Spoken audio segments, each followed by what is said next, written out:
ایک عام سا انسان تھا، بہت خوبصورت نہیں لیکن اس کی شخصیت میں وجاہت چھلکتی تھی۔ ملنسار بھی بہت تھا، وہ سرکاری ملازم تھا۔ وہ ایک فنکشن میں رباب سے ملا، دونوں کھانا لیتے ہوئے ٹکرا گئے تھے، پھر اکٹھا سوری بولا تو دونوں ہنس دیے۔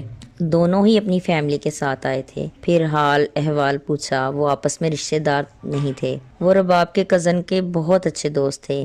ان کو باتیں کرتا دیکھ رباب کا کزن احسن بھی آ گیا۔ ارے خیریت، تم جانتے ہو ایک دوسرے کو؟ نہیں بھائی، ابھی ٹکر ہوئی ہے۔ سن کر احسن بھی ہنسنے لگا۔ وہ کھانا گھر والوں کو دینے چلی گئی۔ تھوڑی دیر کے بعد وہ واپس آئی میٹھا لینے کے لیے، تو کبیر اس کا انتظار کر رہا تھا۔ رباب، یہ میرا نمبر رکھ لیں، اگر کوئی کام ہو تو ضرور بتائیے گا۔ رباب کو اس نے اپنا نمبر دے دیا۔ اب رباب نے لے لیا کہ سرکاری بندہ ہے، کہیں نہ کہیں کام آ ہی جائے گا۔ پھر شادی کا فنکشن ختم ہو گیا، رباب بھول گئی۔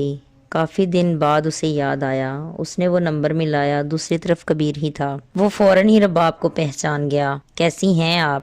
ٹھیک ہوں، آپ کیسے ہیں؟ میں بھی ٹھیک ہوں۔ وہ دراصل یاد نہیں رہا تھا، آج اچانک یاد آیا تو کال کر لی۔ میں انتظار میں تھا کہ آپ کال کریں گی۔ پھر وہ ایک دوسرے کی فیملی کا پوچھنے لگے۔ رباب کے 4 بچے تھے اور بہت ہی خوبصورت تھے۔ رباب خود بھی بہت پرکشش تھی لیکن اپنے میاں کے ہاتھوں تنگ تھی۔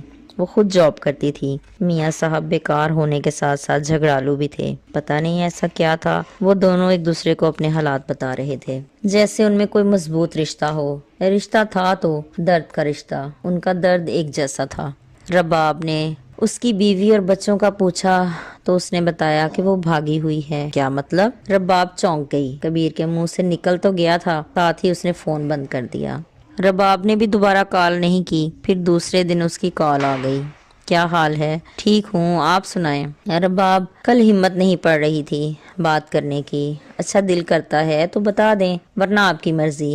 میں تم سے بات کرنا چاہتا ہوں۔ بات یہ ہے رباب، میری بیوی کی پہلے شادی ہوئی تھی، اس کی ایک بیٹی تھی، پھر وہ میرے پاس گھر چھوڑ کر آ گئی۔ میں نے کورٹ میرج کر لی، میرے 2 بچے ہیں۔ کبیر، مجھے بات سمجھ میں نہیں آ رہی۔ رباب، وہ مجھے ہسپتال میں ملی تھی، کا بھائی داخل تھا اور میری والدہ، پھر وہ ہمارے چھوٹے موٹے کام کر دیتی، اس طرح سے واقفیت ہو گئی۔ فون نمبر ایکسچینج ہوئے، کافی عرصہ بات ہوتی رہی۔ پھر ایک مرتبہ اسے میری ضرورت پڑی تو میں نے اس کا کام کر دیا۔ پھر ایک دن وہ اپنا گھر چھوڑ کر میرے پاس آ گئی اور کہنے لگی میں گھر چھوڑ آئی ہوں، واپس نہیں جاؤں گی۔ تو میں نے اس سے کوٹ